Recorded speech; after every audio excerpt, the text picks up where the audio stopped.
오늘은 요한복음 16장 23절부터 28절까지 해보도록 하겠습니다.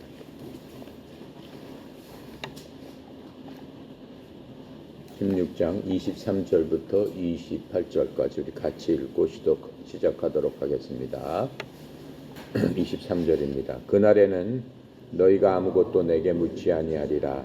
내가 진실로 진실로 너희에게 이르노니 너희가 무엇이든지 아버지께 구하는 것을 내 이름으로 주시리라. 지금까지는 너희가 내 이름으로 아무것도 구하지 아니하였으나 구하라, 그리하면 받으리니 너희 기쁨이 충만하리라.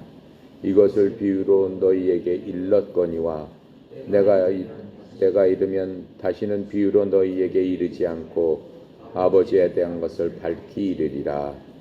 그날에 너희가 내 이름으로 구할 것이요 내가 너희를 위하여 아버지께 구하겠다 하는 말이 아니니, 이는 너희가 나를 사랑하고 또 내가 하나님께로부터 온 줄 믿었으므로 아버지께서 친히 너희를 사랑하심이라. 내가 아버지에게서 나와 세상에 왔고 다시 세상을 떠나 아버지께로 가노라 하시니. 오늘 말씀은 기도에 관한 겁니다.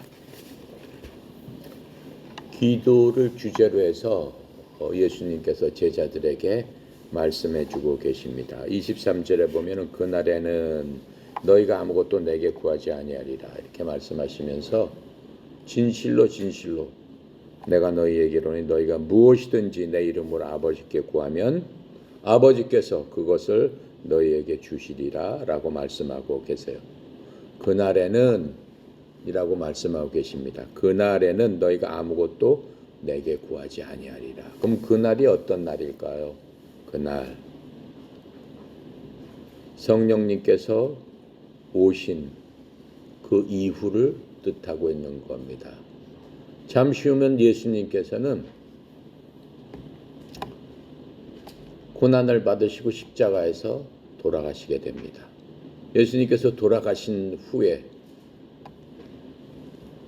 장사 지내서 묻히시고 다시 부활하십니다. 부활하신 이후에 예수님께서 제자들과 40일 정도 같이 있으시다가 이제 하늘로 올라가시는 것들을 모든 사람이 보게 됩니다. 올라가신 후에 예수님께서 우리 요한복음 14장에서 약속하신 게 있죠. 제자들한테 내가 너희들을 떠난다라고 하시면서 몇 가지를 약속하셨어요. 몇 가지를 약속하시면 네 가지를 약속하요. 첫 번째, 내가 떠나는 이유는 어떻다라고 그랬어요. 내가 아버지께로 가서 아버지께서 아버지 집에다가 너희 있을 곳을 다 예비한 후에는 내가 너희들을 데리러 오겠다 이렇게 말씀하셨어요. 그랬더니 제자들이 그래도 걱정을 하죠. 그래서 두 번째로 예수님께서 너희들은 하나님 아버지를 이미 안다 이렇게 말씀하셨어요. 그 얘기는 뭐예요?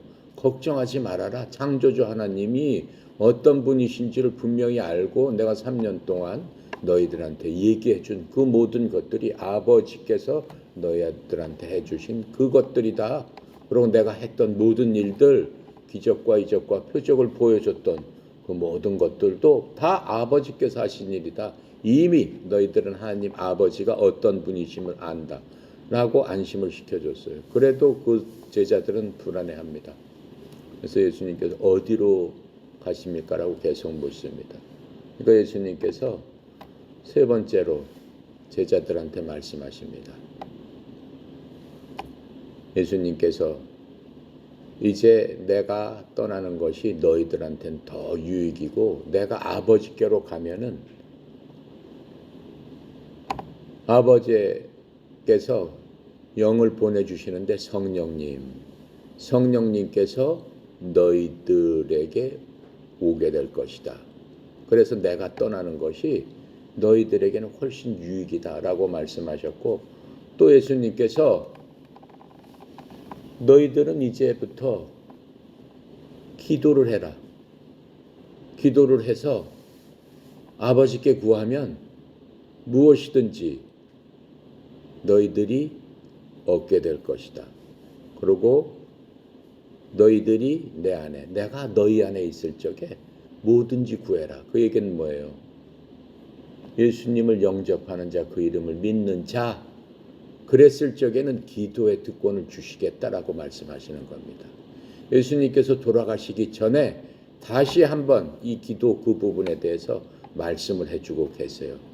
근데 예수님께서 그날에는 이제 23절에 너희가 아무것도 내게 구하지 아니하리라. 무슨 얘기예요? 진실로 진실로 내가 너희에 이르니 너희가 무엇이든지 내 이름을 아버지께 구하면 그분께서 그것을 너희에게 주시리라. 그날에는 성령이 오신 다음에는 어떻게 된다는 거예요? 성령님을 통해서 이제는 예수님께서 이 땅에 계시던 시대는 끝나는 거예요. 그러니까는 하나님께서 이 세상을 경영하신다고 그랬잖아요. 지금도 경영하고 계시는 겁니다. 기업주가 기업을 경영하듯이 하나님께서도 이 세상을 경영을 하고 계시는데 경영할 때 할 때마다 경영 방법이 틀린 거예요. 예수님이 오시기 전엔 율법을 통해서 이 세상을 경영을 하셨죠. 이제 예수님께서 오신 다음에는 그때마다 예수님께서는 또 사람을 쓰시잖아요. 모세를 쓰셨고 아브라함을 쓰셨고 다윗을 쓰셨고 많은 대언자들을 사용하셔서 이 세상을 경영을 하십니다. 그 이후에 예수님께서 이 땅에 인간의 몸으로 오셔서 제자들한테 이렇게 보여주시고 또 하나님께서 직접 말씀을 통해서 많은 말씀을 예수님께서 이 땅에서 하고 가십니다. 그러시면서 이제 경영체계가 바뀐다. 더 이상 너희들이 나한테 구하는 것이 아니요 성령님께서 오시면 그날에는 너희들이 아버지께 구하고 아버지께서 그 모든 것들을 너희들에게 주시리라. 지금 이렇게 말씀하고 계시는 겁니다. 성령님께서 오신 다음에 즉 그날에는 그 말씀을 하고 계십니다. 16장 22 이제 바로 그 윗구절에서 예수님께서는 그들을 다시 볼 것이다라고 하셨습니다. 그리고 그 말씀은 지켜지셨습니다. 예수님께서 부활하신 후 우리가 이제 18절, 20절, 21절 또 누가복음 또 사복음서에 보면은 하신 후 40일 동안 제자들과 함께 이 땅에 계세요.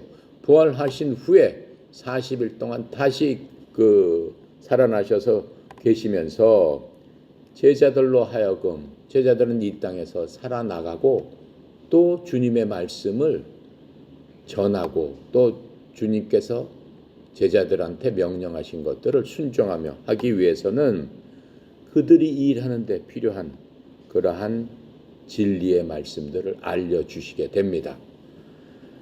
그 부분에 대해서는 사도행전 1장 3절에 보면 이렇게 말씀하고 계세요.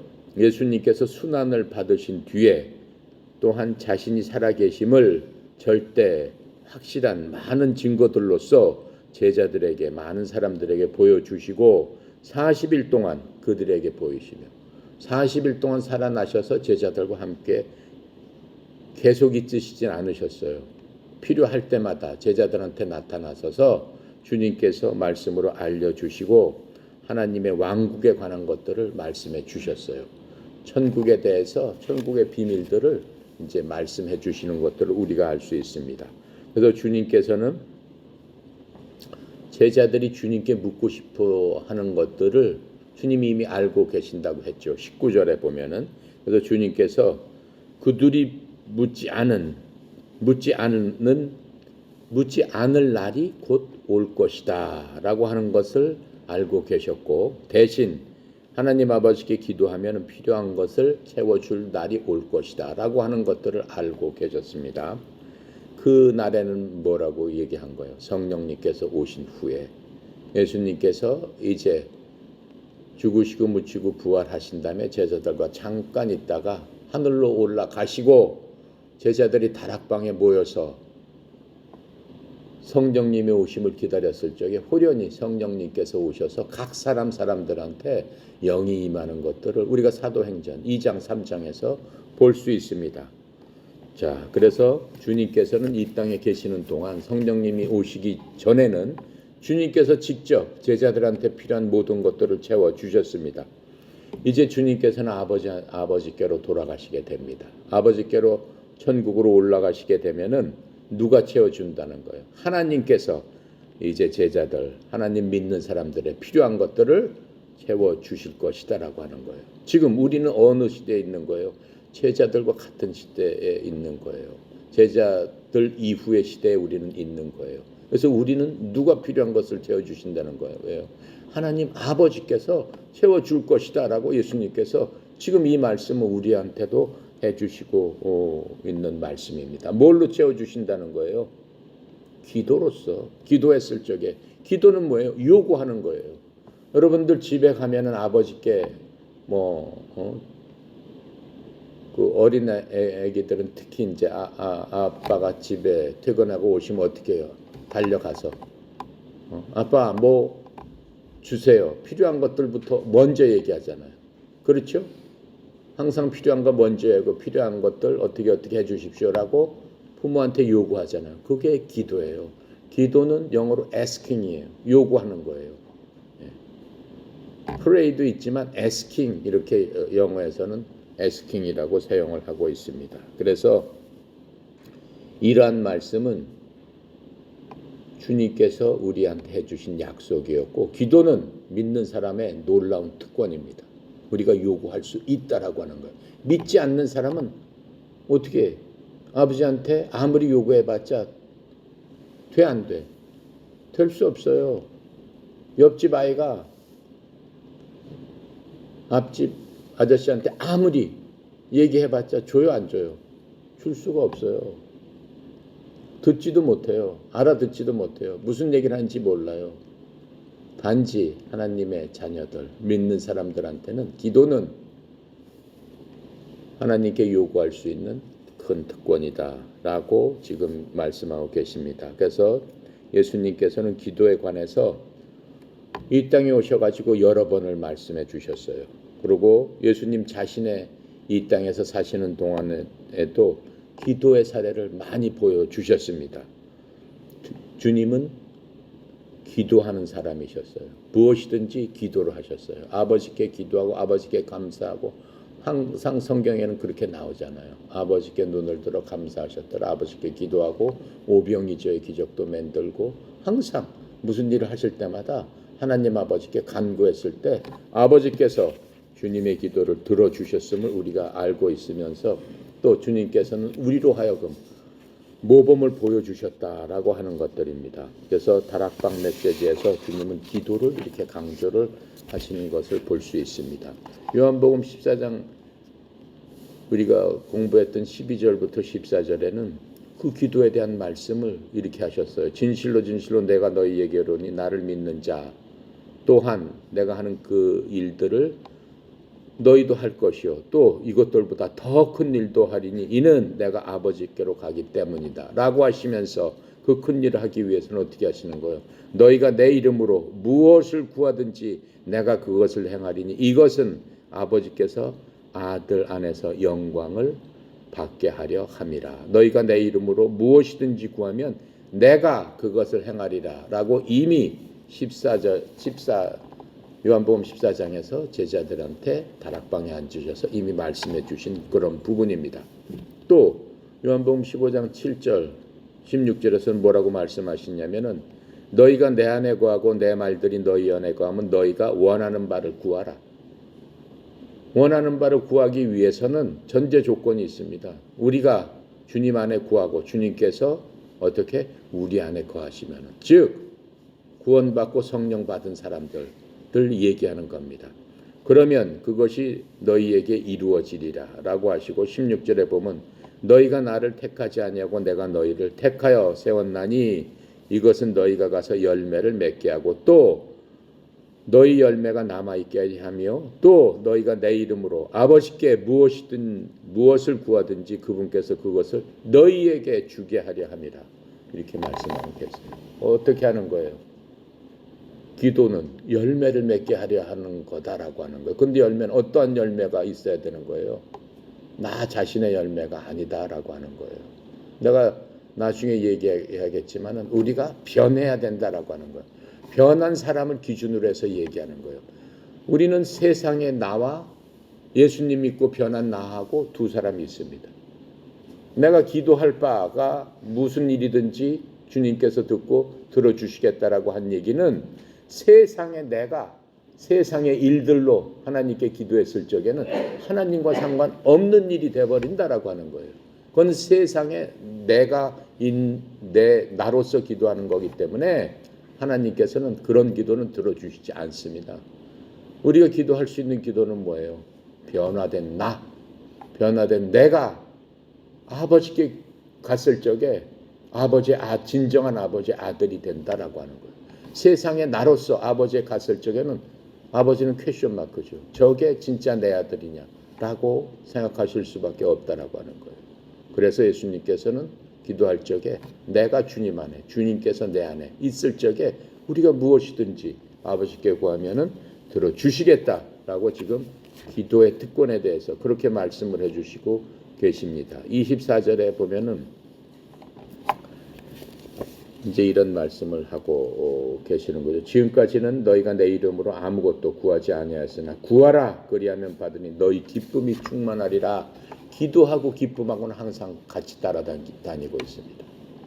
우리가 기쁨을 잊을 적에 그러니까 언제 해요? 걱정하고 근심하고 염려하고 슬픔에 빠져있고 좌절에 빠져있을 때 기쁨이 있어요? 없어요? 없어요. 그럴 때는 어떻게 하라는 거예요? 기도해라 이렇게 말씀을 해주고 있는 겁니다. 너희 기쁨이 충만하리라. 내 이름으로 구해라. 성경은 그렇게 말씀하고 계십니다. 지금까지는 무엇을 구할 때 언제나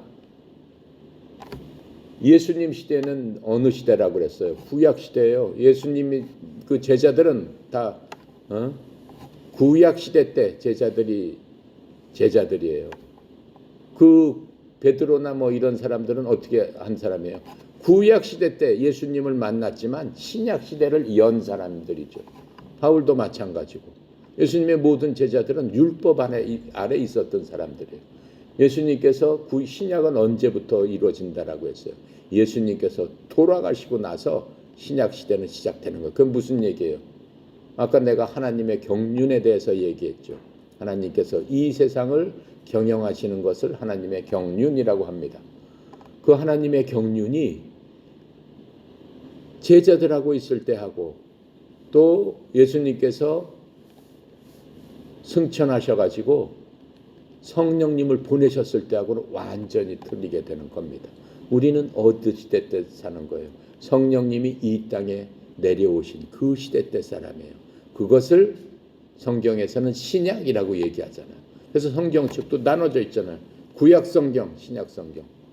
구약은 옛날 약속, 신약은 새로운 약속. 누가 새로운 약속을 했다는 거예요? 주님께서 새로운 약속을 하시면서 주님의 마지막 말씀이 뭐였어요? 십자가에서 다 이루었다라고 하시면서 숨을 거두시니라 이렇게 돼 있어요. 뭘 다 이뤘다는 거예요? 구약 시대의 경륜은 내가 죽음을 안고 감으로써 다 이루었다. 하나님의 목적을 다 이루셨다. 구약의 목적을 다 이루시고 이제는 새로운 신약 시대를 열기 시작하셨다라고 하는 거예요. 뭐를 통해서? 주님께서 이 땅에서 남겨놓으신 말씀을 통해서. 그 말씀을 누구한테 남겨놓으셨습니까? 제자들을 통해서 이 신약 시대는 이루어져 간다라고 말씀하시는 거예요. 그 말씀을 받은 사람들에 의해서. 여러분이나 나나 하나님의 말씀을 받은 사람들입니다. 우리를 통해서 하나님의 경륜을 이루시겠다라고 얘기하는 거예요. 우리를 마치 사도들처럼 사용하시겠다라고 하는 게 하나님의 주된 목적이에요. 그래서 하나님께서는 이 말씀을 우리한테 남겨놓으시고 성경이라는 위대한 하나님의 작품을 통해서 영원히 내가 남겨놓겠다라고 하시는 거예요. 성경을 통해서는 하나님의 옛날 이 세상을 경영하시던 방법을 우리가 볼 수 있어요. 성경은 그것을 왜 남겨주셨느냐? 옛날 방법을. 성경은 뭐라고 말씀하세요? 내가 이 모든 것을 남겨놓은 것은 너희들을 가리키고 너희들에게 교훈으로 삼으라고, 너희들이 그것을 보고 하나님의 교훈이 무엇인가를 보라고, 살펴보라고 내가 주었다라고 말씀하시는 거예요. 신약에 있는 모든 것들로서 하나님은 이제 세상을 경영하시겠다라고 하는 거예요. 근데 하나님의 경영은 우리가 성경을 보면 볼수록 하나님의 신비를 알 수 있습니다. 성경을 통해서 앞으로 세상을 어떻게 경영하시겠다는 것까지 우리한테 다 주셨어요. 왜 주셨어요? 하나님께서 우리하고 같이 하시겠다라고 하기 때문에 하나님의 비밀을 우리한테는 알려주신 거다라고 말씀하고 계시는 겁니다. 그래서 구약시대 사람들은 어떻게 했겠어요? 예수님을 몰랐죠. 우리는 기도하고 난 다음에 지금 뭐라고 기도해요? 맨 마지막에 여호와의 이름으로 기도합니다 이렇게 얘기해요? 그렇지 않죠. 우리 주 예수 그리스도의 이름으로 기도드렸나이다 이렇게 얘기한단 말이에요. 구약 사람들은 예수님 오시기 전 시대 사람들이니까 하나님의 이름으로 기도했습니다라고 얘기했죠. 하나님께 기도합니다라고 얘기를 했죠. 근데 이제는 어떻게 되는 거예요? 예수님께서 그러지 말고 이제부터는 내 이름으로 구하라라고 명령하십니다. 그래서 신약시대에 예수 믿는 사람 중에 여호와의 이름으로 기도합니다 라는 기도는 없습니다. 그렇게 해서도 안 되는 거고, 그렇죠? 그래서 이 말씀은 이제부터 예수라는 이름을 지칭하라고 주님께서는 우리한테 특권을 주신 겁니다. 그래서 우리는 예수님의 이름으로 기도를 하고 있는 거죠. 또한 기도는 기쁨을 얻는 수단이고 통로라고 그랬어요. 그랬을 적에 마지막 절에 너희가 받을수록 너희 기쁨이 충만하리라. 받을 수 있는 먼저 조건이 뭐예요? 기도해야지 받는 거예요. 기도하지 않으면은 받을 수 없어요. 그렇죠?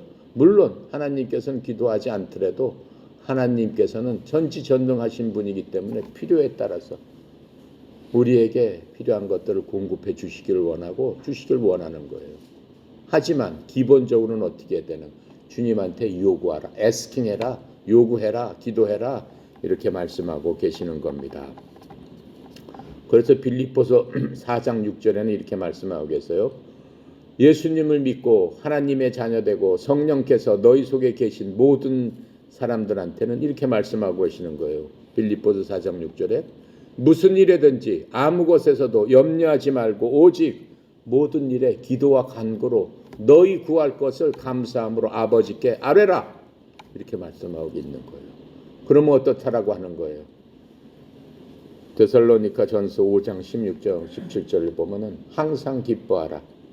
쉬지 말고 기도하라. 라고 말씀하시면서 기도가 기쁨의 원천이 된다라고 말씀하고 계시는 겁니다. 그래서 믿는 하나님의 자녀들은 무슨 일에든지 그렇죠? 염려할 거 없다라고 말씀하세요. 오직 기도와 간구로. 간구라는 건 뭐예요? 기도는 뭐고 간구는 뭐예요? 기도도 요구하는 거고 간구도 요구하는 거지만 간구는 진짜 목숨 걸고 하는 거예요. 하나님 앞에. 어떤 하나의 목표가 있으면 그걸 갖고 내가 그 일이 이루어질 때까지 목숨 걸고 주님 앞에 간구하고 내 모든 것들을 다 내놓고 주님한테 엎드리는 거예요. 그게 간구입니다. 자, 그렇게 하면서 25절에 뭐라고 말씀하시냐면은 이것을 비유로 너희에게 일렀거니와 때가 이르면 다시는 비유로 너희에게 이르지 않고 아버지에 대한 것을 밝히리라. 이것을 비유로 일렀거니와 주님께서는 19절부터 우리 22절까지 보면은 여인이 해산할 때 그 비유를 우리에게 말씀해 주고 계세요. 장래의 일들을 제자들에게 해산의 그러한 고통을 통해서 말씀해 주고 계세요. 해산의 고통이 어떻다는 거예요? 여인이 엄마가 아기를 갖고 있을 적에 아기를 낳기 위해서는 엄청난 고통이 필요하지만은 그 고통이 바로 뭘로 변한다는 거예요? 기쁨으로 변한다는 거예요. 아이를 얻었기 때문에 그 고통은 사라져버리고 그 고통 자체가 기쁨으로 변한다라고 말씀을 하고 계십니다. 여기서 무슨 비유라고 얘기했어요? 그 고통 자체가 기쁨으로 변하기 위해서 어떤 다른 대체물을 사용하지 않는다라고 하는 거예요. 그거 본질 자체가 그냥 바로 기쁨으로 변한다. 그게 변화다라고 얘기를 하고 있는 거예요. 그러니까는 예수님 제자들한테 그러한 변화가 있어야 된다라고 말씀하고 계시는 거예요. 너희들이 고통을 받지만 그 고통 받는 본질 자체를 감사하고 기쁨으로 바꿔야 된다라고 얘기하는 거예요. 왜 그래? 하나님의 자녀이기 때문에. 하나님의 자녀는 그냥 우연히 재수 없이 일어나는 일들이 하나도 없기 때문에. 그건 뭐라고 얘기했어요? 포도나무와 포도나무 가지에 비유해서 또 성경은 말씀해 주고 계세요. 뭘로? 많은 풍성한 열매를 맺기 위해서 가지치기를 하고, 때때로는 가지치기 하는데 얼마나 힘들고 어렵겠어요, 가지 입장에서는. 하지만 그것을 기뻐하고 감사해야 된다라고 말씀하시는 거예요. 그러니까는 해산의 고통 자체는 고통 자체로 볼 일이 아니다. 그 속에는 무엇이 있다? 기쁨이 있고 하나님의 큰 열매가 있다라고 하는 것들을 알고 그 고통을 변화할 수 있는 변화된 사람, 변화된 생각, 그렇죠? 변화된 믿음이 있어야 된다라고 지금 성경은 말씀해 주고 계시는 거예요. 자, 그래서 그 주님께서는 뭐예요? 부활하신 다음에 아버지에 대해서 분명히 너희에게 보이리라. 여기서 분명히 너희에게 보이리라고 했죠. 마지막에 부활하신 다음에 분명히 아버지에 대해서 보여주시는 것들을 우리가 알 수 있습니다. 누가복음 24장 27절에 보면은 모세와 모든 대언자들의 글에서 시작하여 모든 성경 기록들에서 자기에 관한 것들을 그들에게 풀어 설명해 주시니라. 아버지에 대해서 자세하게 알려주신 게 예수님께서 부활하신 다음에 제자들을 만나서 하신 일이에요. 성경에 대한 모든 것들을 제자들한테 풀어서 알려주셨다라고 하는 거예요. 모세의 이 일, 예를 들어서 모세가 우리가 출애굽기에서 봤죠. 출애굽기에서 40년 동안 광야를 데리고 200만 명의 사람들을 데리고 다니면서 광야에 뭐가 있었어요? 물이 없잖아요. 200만 명의 사람과 수많은 가축을 먹이려면 엄청난 물이 필요하잖아요. 물은 바로 생명의 근원이란 말이에요. 그런데 모세가 어떻게 물을 줬어요? 하나님께서 모세를 통해서 물을 보내주셨죠. 어떻게? 모세한테 반석을 쳐라 라고 했더니 반석에서 물이 강처럼 흘러나왔다라고 했어요. 200만 명이 먹고 수많은 가축들이 먹을 수 있는 그 생명의 물을 흘려 보내줬다라고 얘기하는 거예요. 근데 예수님께서 알려주신 건 뭐예요? 제자들한테 바로 그 반석이 나다라고 알려주신 거예요. 그런 것들을 성경을 통해서 주님께서 부활하신 후에 제자들한테 알려주셨더라라고 말씀하시는 거예요. 그러면서 또 누가복음 24장 45절에 보면은 그렇게 알려주실 때 그들의 지각을 여사 그들이 성경 기록을 깨닫게 하셨더라라고 얘기하는 거예요. 제자들에게 머리를 명철하게 만들어 주셔서 주님께서 말씀하시는 그 모든 것들을 깨달아 알 수 있도록 주님께서 직접 밝히 보여주셨다라고 하는 거예요. 그래서 주님께서 지금 이 말씀을 부활하신 다음에 그대로 이루어주시는 것을 우리가 누가복음을 통해서 또 알 수 있습니다. 자, 26절에 보겠습니다. 26절에 보면은 무슨 말씀을 하고 계시냐면 그날에 너희가 내 이름으로 구할 것이요 내가 너희를 위하여 아버지께 구하겠다 하는 말이 아니니. 이 좀 말이 좀 이상하죠. 그날에 너희가 내 이름으로 구하리라. 뭘 구해요? 성령님께서 오신 후에는 너희가 내 이름으로, 우리 지금 예수님의 이름으로 지금 구하고 있잖아요. 그렇죠? 아버지께 구한 다음에 뒤에는 뭘로 얘기를 하는 거예요?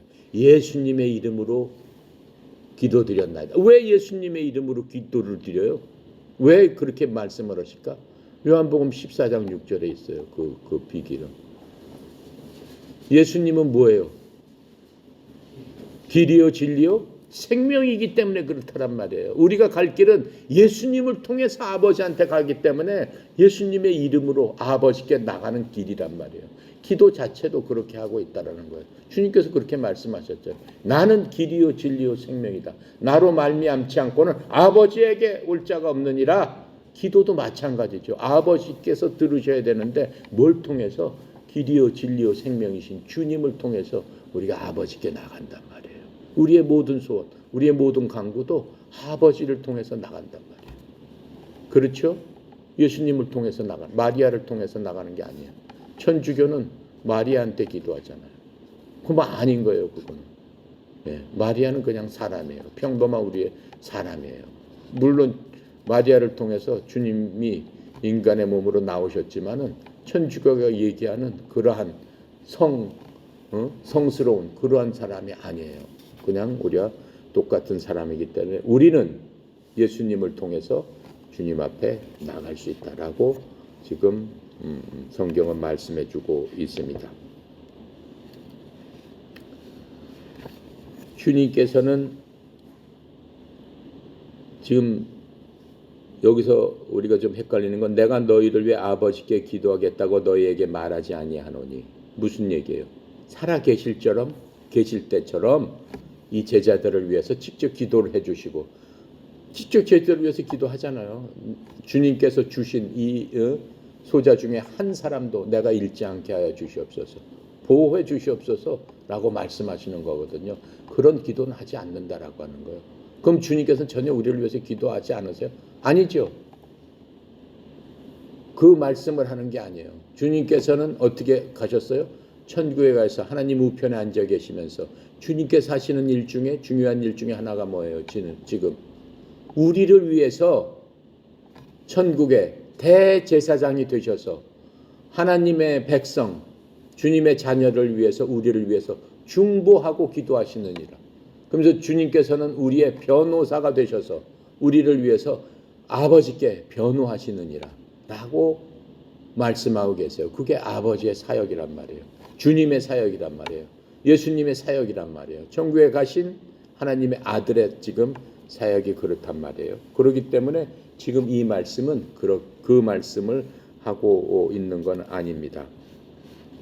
그래서 이 너희가 내 이름으로 구하리라는 그 말씀, 그것을 강조하기 위해서 그 뒤 말씀을 하신 거예요. 내가 너희를 위해서 아버지의 기도했다고 너희에게 말하지 아니하라. 내가 이제 직접 너희들이 이제 하면 된다라고 지금 말씀하시는 것을 강조하고 실질적으로 주님의 사역은 우리를 위해서 중보로 기도를 해주시고 계신다라고 하시는 겁니다. 자, 그래서 우리가 예수님의 이름으로 기도하면 하나님께서는 어떻게 해요? 우리의 기도를 이제는 직접 들으신다는 거죠. 그래서 우리가 죄를 짓고 용서를 구하면 어떻게 돼? 예수님의 보혈에 의지해서 예수의 이름으로 하나님께 직접 자백하면은 주님께서 우리의 고백을 들어주시겠다라고 말씀하고 계시는 거예요. 그렇죠? 그래서 우리가 죄 질 때마다 어떻게? 자백을 하면 되는 거야. 하나님께. 그 예수의 이름으로 기도합니다. 그러면 우리의 죄를 다 씻어 주시겠다. 뭐 때문에? 예수님께서 이미 준비를 다 해놓으셨기 때문에 길이요 진리요 생명이신 예수님을 통해 가면 되는 거예요. 그 길에는 뭐가 있어요? 죄를 씻어주는 예수님의 보혈이 지금도 흐르고 있다라고 하는 거예요. 예수님은 2000년 전에 돌아가셨지만 예수님한테는 시간 개념이 없으세요. 우리가 인간이 생각하는 시간 개념이 없어요. 그 피는 지금도 예수님의 피가 흐르고 있다라고 얘기하는 거예요. 거기를 통과하기만 하면 되는 거예요. 그렇죠? 6월절에 어떻게 했어요?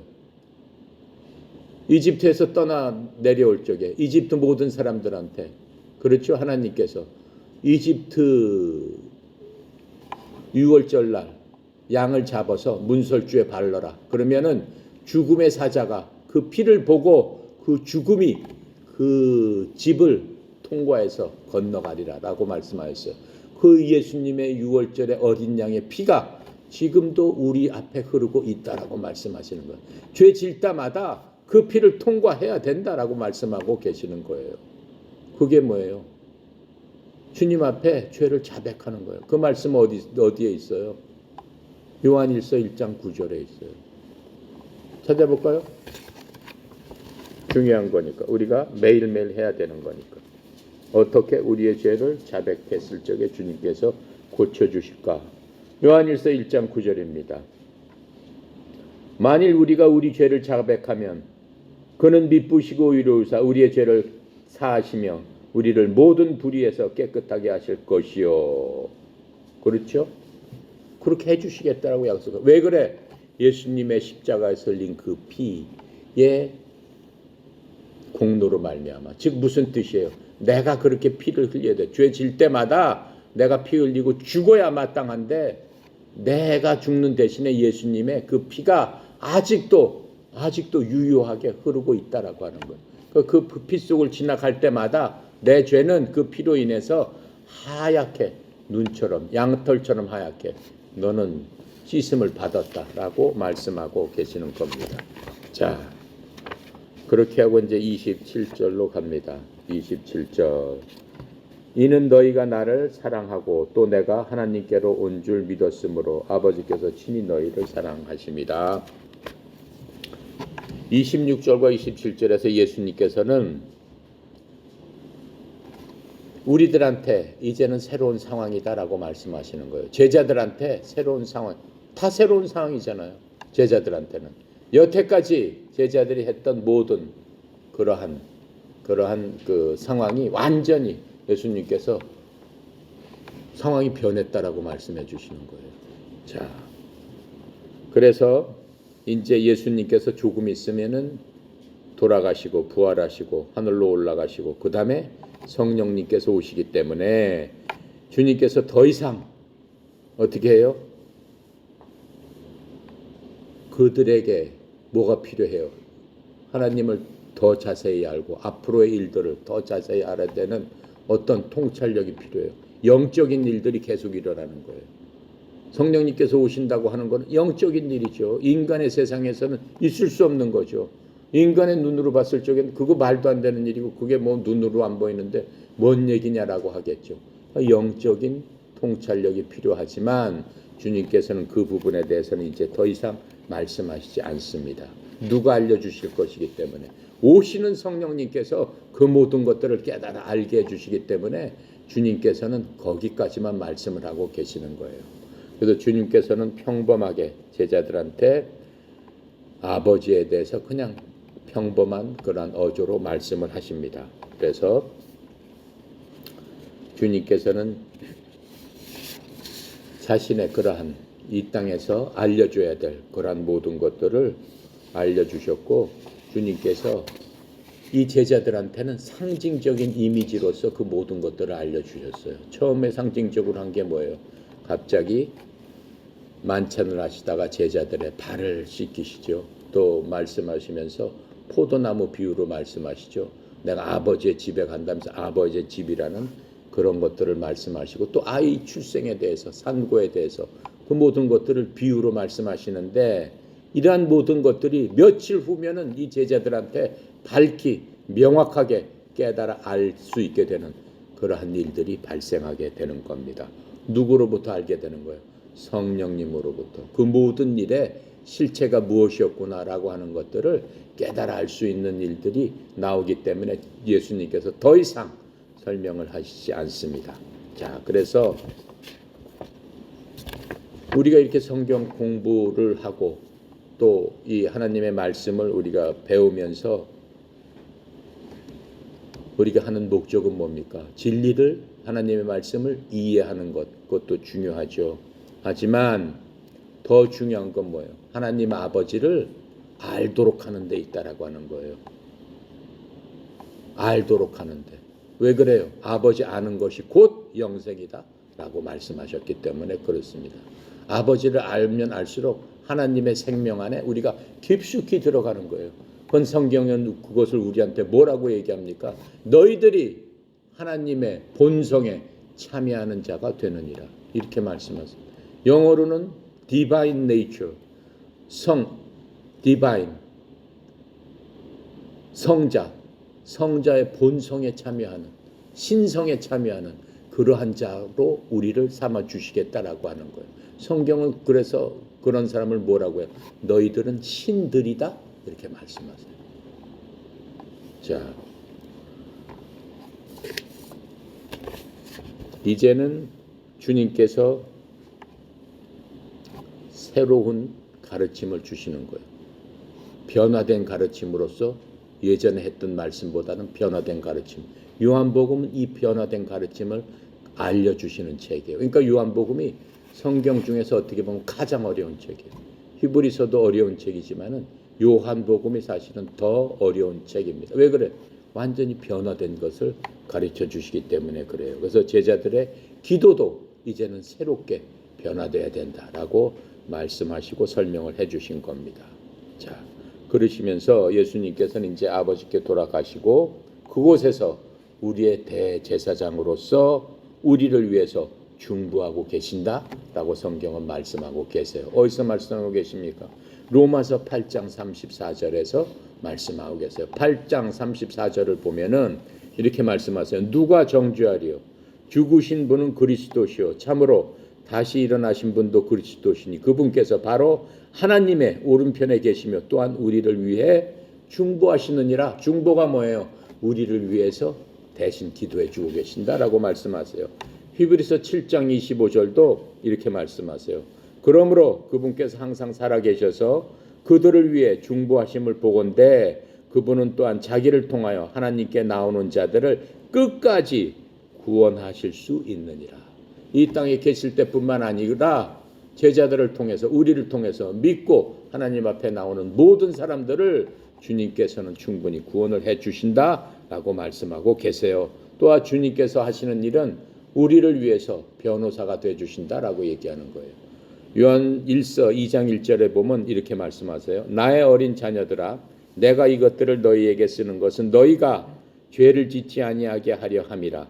만일 누가 죄를 지어도 우리에게 아버지와 함께 계신 변호자가 계시니 곧 의로우신 분 예수 그리스도라. 우리가 이 땅에서 예수님 믿고 죄를 많이 짓습니다. 죽을 때까지 엄청난 죄를 짓습니다. 하지만 주님 앞에 나가서 요한 1서 1장 9절처럼 예수님의 보혈에 의지해서 내가 죄를 지었습니다. 아버지께 고백할 적에 그 말씀을 들으시고 옆에 계신 주님께서 우리를 위해서 변호해 주신다라고 하는 거예요. 아, 제가 어째서 너무 그때 사탄 마귀가 너무 괴롭히고 환경이 어떻고 어때서 잠깐 속아 넘어갔습니다. 아버지, 죄를 용서해 주세요. 이렇게 말씀해 주신다라고 하는 거예요. 자, 그게 주님께서 우리한테 약속해 주고 계시는 거예요. 그래서 천국에서 주님의 일은 이 땅에서 성령님의 능력을 통해서 증인의 사역을 우리가 감당할 수 있도록 또 도와주시는 거예요. 우리가 이제 믿음이 충만하고 성령이 충만해서 내 옆에 있는 가족들을 내가 복음을 전해야 되겠다. 복음 뭐예요? 예수 안 믿으면 죽습니다. 예수님 안 믿으면 지옥 갑니다. 그게 복음의 원칙이에요. 그 얘기하면 기분 나쁘죠. 근데 그게 진실이란 말이에요. 복음에 전하는 것은 사실은 그걸로 시작되는 거예요. 길거리에 가면은 예수 천국 불신 지옥 맞는 얘기예요. 거기서부터 시작되는 거예요. 근데 요즘 세상은 어때요? 지옥 간다고 하면 기분 나빠하니까 일단 지옥 얘기는 빼고 하나님은 널 사랑하신다라고부터 얘기하자. 이렇게 얘기하죠. 그건 안 맞는 거예요. 진리는 뭐예요? 안 믿으면 죽는 거예요. 지옥 가는 불타는 유황불에서 끝까지 영원히 뜨거 하면서 영원히 있어야 되는 거예요. 그거 안 된다라고 하는 거예요. 불타는 유황불에서 건져내야 되지 않겠느냐? 건짐을 받아야 되지 않겠느냐? 그게 복음의 핵심이란 말이에요. 그 이후에 모든 것들은 사랑으로 이루어지는 거잖아요. 그렇게 말하는 것도 사랑하기 때문에 되는 거다라고 얘기하는 거예요. 사랑하지 않으면 어때요? 에이, 넌 지옥 가든 말든 나만 천국 가서 편안하게 있으면 되지. 그렇게 될 거 아니에요. 자,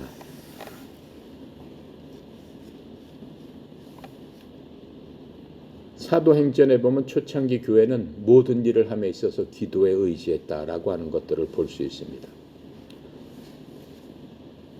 초기 기독교 믿음의 사람들은 지금 요한복음에서 우리가 바로 공부한 그것들이 마음속 뼛속 깊이까지 완전히 사무쳤어요. 그러면서 그냥 기도에 전념을 하는 거예요. 그 기도 안에서 기쁨을 찾고 기도 안에서 해답을 찾고 기도 안에서 응답을 찾았기 때문에 기도를 안 할 수밖에 없는 거예요. 그러니까는 사자밥이 되더라도 하나님 앞에 기도하면서 찬송하면서 어떻게 해요? 사자한테 물려서 죽는 순간에도 어떻게 하나님을 기뻐했다라고 하는 거예요. 그 기도의 능력이다라고 지금 주님께서 얘기를 해주면서 니네들도 기도해라라고 말씀을 하고 계시는 겁니다. 자, 그래서 이제 제자들에게 다락방에 가르쳐 주신 기도에 관한 말씀, 이 말씀을 우리가 주기적으로 반복하고 훈련함으로 말미암아 하나님의 좋은 백성이 될 수 있는 유일한 길인 겁니다. 그 말씀에 우리가 깊이 묵상하고 이 말씀 속에 깊이 들어갔을 적에는 뭐가 있는 거예요? 기도의 즐거움이 있고 기도를 통한 기쁨이 샘솟듯 있는 겁니다. 그래서 주님께서 말씀하시는 성공적인 기도의 조건을 맞추는데 그렇게 맞추게 되면은 진정한 기쁨이 우리 속에 차고 넘칠 것이다 라고 말씀하시면서 그렇기 때문에 감사가 나올 수밖에 없다라고 말씀하시는 거예요. 감사하고 기도하고 기쁨은 항상 따라다닐 수밖에 없다라고 하는 거예요. 기쁨 성경에서 말씀하시는 이제 기쁨은 여러 가지가 있는데 첫 번째로는 기도하는 기쁨입니다. 그 다음에 변화를 깨닫는 기쁨. 아까 어린아이를 낳는 그 엄마의 고통이 기쁨으로 변한 거. 그게 바로 변화라는 거거든요. 그 아이가 고통 자체가 사실은 기쁨이었다라고 하는 그 변화. 근데 바로 그 변화는 뭐예요? 마음과 생각의 차이라고 하는 거예요. 인간적인 마음과 생각이 아니라 진리의 말씀이 우리 마음과 우리 생각을 완전히 변화시켜야 된다라고 하는 겁니다. 그래서 우리가 어떻게 해야 된다는 거예요? 변화가 돼야 된다라고 하는 거예요. 또 하나의 기쁨은 뭐예요? 세상에 대해서 승리하신 예수님과 승리를 함께 나누는 기쁨이 있다라고 성경은 말씀해 주고 계십니다. 자, 마지막으로 여러분들과 나한테 도전이 되는 얘기입니다. 그렇다면은 우리는 무엇이 변화해야 되겠느냐라고 하는 거예요. 하나님께서는 그러한 것을 말씀해 주시면서 너희들이 변화해야지 산다라고 말씀하고 계세요. 그 변화가 뭐예요? 첫 번째 변화가 뭐예요? 예수님을 믿고 여러분이나 나나 첫 번째 변화해야 될 게 뭐냐라고 하는 거예요. 첫 번째 인생관이 변화해야 된다라고 하는 거예요. 사람마다 몇 년을 살다 가지만 태어나면은 살다가 죽습니다. 살다가 죽는 동안 그냥 낙엽처럼 살다가 붙어있다 살다가 낙엽처럼 그냥 쓰러져 가는 그러한 사람도 물론 있어요. 매일매일 되는 대로 살다가 생각나는 대로 살다가 즐거움 찾다가 하루하루 가다가 그냥 쓰러져 가는 사람들도 있습니다. 근데 예수님께서 제자들한테 요구한 건 뭐예요? 그렇게 살면 안 된다라고 하는 거예요. 우리가 요한복음에서 배웠죠. 예수님이 이 땅에서 생명의 빛으로 오셨다고 그랬어요. 오시면서 사람 한 사람 한 사람을 불러 모으기 시작했어요. 그 사람들은 뭐 했던 사람이에요? 어부였던 사람들이고 뭐 했던 사람이에요? 이 세상의 밑바닥에서 있었던 사람이고 사람들한테 손가락질 받았던 사람이고 그냥 세상만 좋아해서 따라다녔던 그런 사람들도 있었다라고 하는 거예요. 그런 사람들 중에서 주님께서 불러 모으시면서 하나님은 누구시고 너희들의 인생이 그 시간 그 삶 속에서 끝나는 게 아니다. 이 시간은 아무것도 아니다라고 말씀하시면서 시간 자체도 내가 만들었기 때문에 시간에 연연해서 살면 안 된다라고 말씀하셨어요. 영원한 과거가 있고 영원한 미래가 있다라고 말씀하시면서 내가 그 모든 것들을 만들었는데 너희들은 만든 나를 바라보면서 내가 만든 그 목적대로 삶을 살아야지 되지 않겠느냐. 그래서 영원한 그 미래에 들어가서 그에 가면은 너를 만든 그분과 같이 사는 그 인생관이 돼야 되지 않겠느냐. 인생관에 대해서 변화하라고 말씀해 주셨습니다. 자, 그래서 그 말씀을 통해서 어떻게 보면 성경은 말씀을 통해서 변화된 사람들의 그 일생을 얘기해 주고 있는 거예요. 주님의 말씀에 순종했을 적에 그 일생이 어떻게 변하느냐. 변화된 인생관. 자, 그래서 우리는 먼저 나는 누구인가를 생각을 해야 됩니다. 주님의 말씀에 따라서. 그래서 내가 살기 위해서는 거듭나야 된다. 여러분이나 나나 거듭난 사람이에요. 뭘로 거듭나? 예수님을 믿음으로 말미암아. 누가 그렇게 하라고? 창조주 하나님께서 그렇게 하라고 그랬으니까 나는 예수님을 나의 구원자로 믿겠습니다. 라고 믿음으로 말미암아 나는 내 인생은 어떻게 된 거예요? 하나님께서 보장하신 영원한 미래를 바라보는 그러한 인생관으로 완전히 바뀌어버렸다라고 말씀하시는 겁니다. 그래서 이제는 이 세상에 속한 내가 아니고 하나님의 자녀, 영원히 살아야 될 내 부모가 아버지 하나님이었구나. 나를 만드신 분이 진정한 내 부모였구나. 라고 생각하는 인생관으로 바뀌게 된다라고 하는 겁니다. 그 인생관이 바뀌면은 같이 바뀌는 게 뭐겠습니까? 목적관이 바뀌게 되는 겁니다. 예전에는 내 목적이 뭐였어요? 이 땅에서 잘 먹고 잘 살고 좋은 집에, 그렇죠? 좋은 것에 돈도 많이 벌고 뭣도 하고 사회적 지위도 높고 하는 것이 나의 최고 목표입니다. 그런 사람 많죠. 내가 몇 살까지 뭐 하고 몇 살까지 뭐 해서 나는 어떻게 살겠습니다. 그게 나의 가장 큰 목표입니다. 그렇게 그것을 향해서 달려간다라고 하는 겁니다.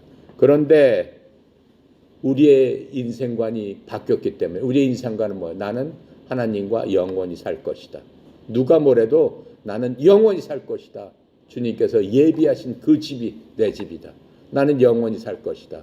그렇게 인생관이 바뀐 사람한테는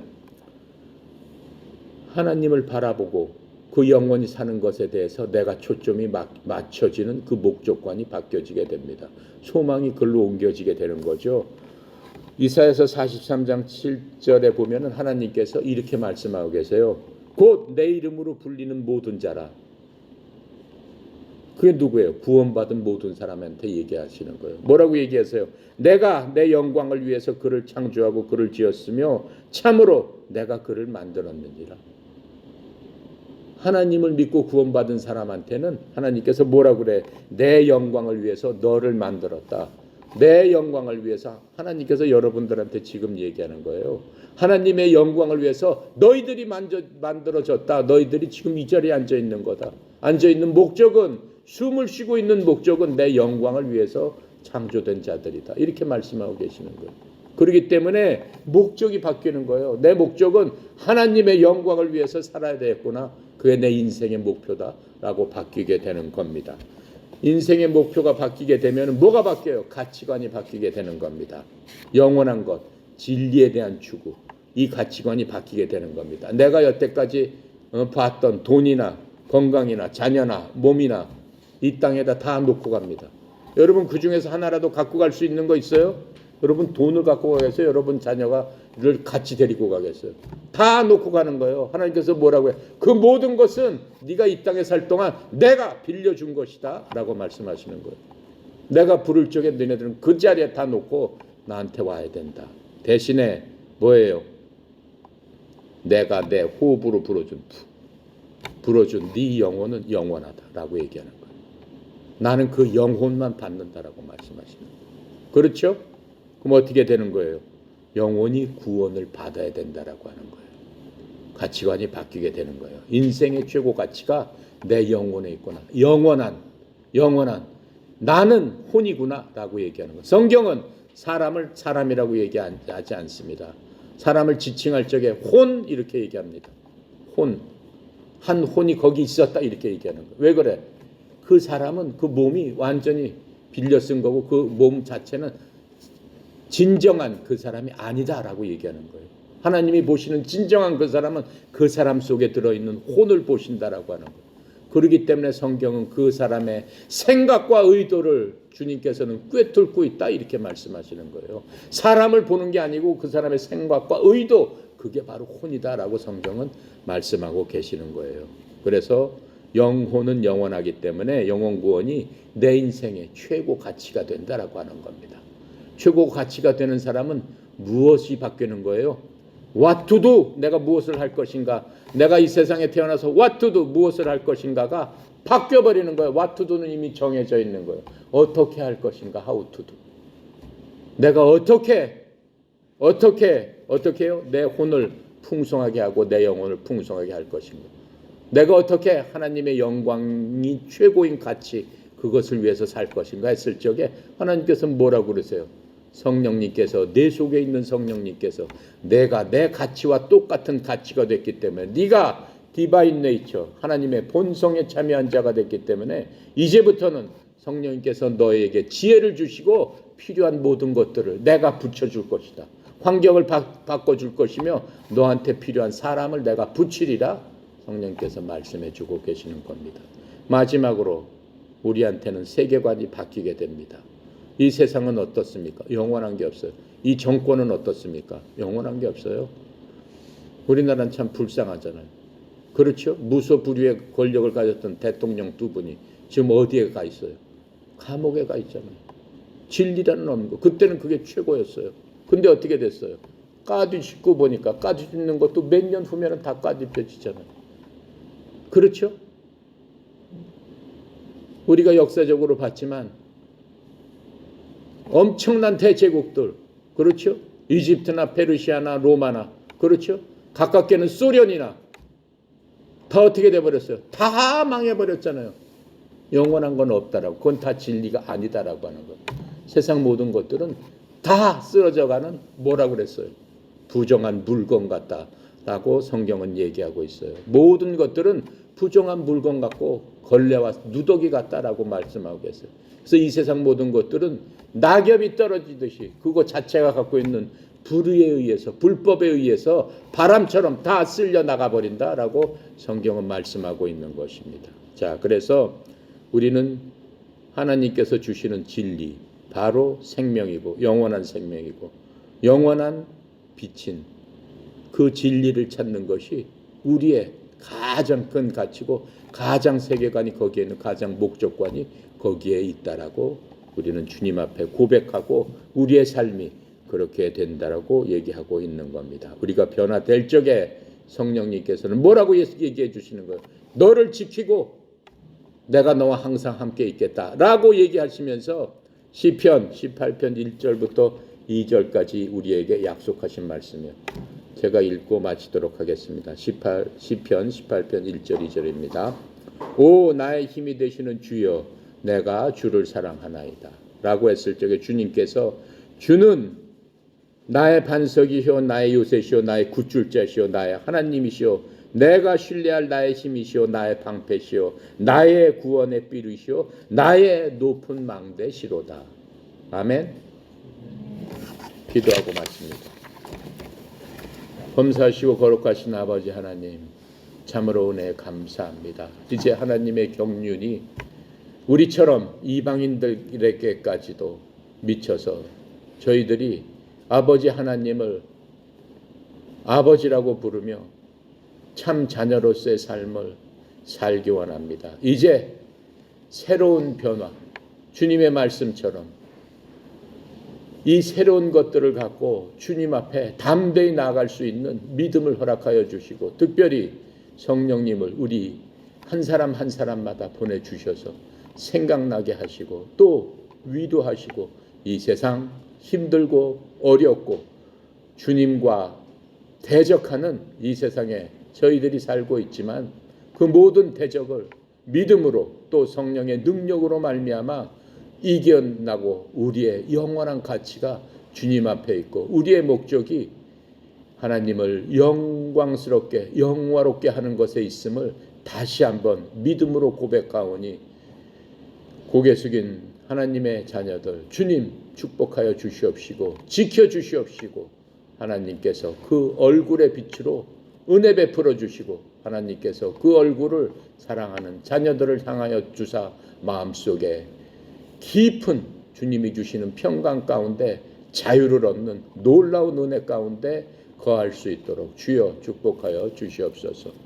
특별히 전국에 흩어져 있는 주의 종들을 기억하여 주시옵시고 삶은 아버지 하나님이여 영원하지 않고 이 모든 보이는 것 바라는 것 느끼는 것도 전부 다 거짓이라고 하였사오니 참 진리 가운데서 하나님 앞에 온전히 나갈 적에 그 마음속에 큰 기쁨으로 하나님 넘칠 수 있도록 성령님께서 인도하여 주시옵소서.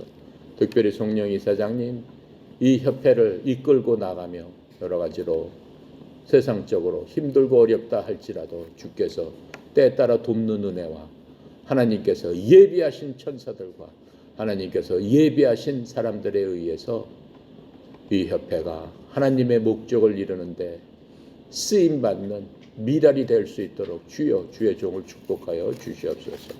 모든 것 아버지께 의탁드립니다. 감사드리며 예수 그리스도의 이름으로 기도드렸습니다. 아멘.